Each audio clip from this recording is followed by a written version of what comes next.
વાત કરીએ દેવભૂમિ દ્વારકામાં તો ત્યાં પણ માવઠાનો માર જોવા મળ્યો છે। ભર શિયાળે ચોમાસા જેવો માહોલ જોવા મળ્યો।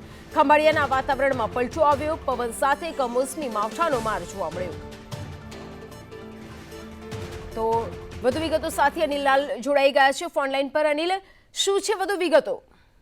જી ગાયત્રી, વાત કરવામાં આવે તો હાલમાં જે શિયાળો છે અને ખાસ કરીને જે કમોસમી વરસાદને લઈને સમગ્ર દેવભૂમિ જિલ્લામાં સાર્વત્રિક જે વરસાદના ઝાપટા પડી રહ્યા છે ને ક્યાંક વધુ વરસાદ છે તો ક્યાંક ધીમી ગતિએ વરસાદ છે।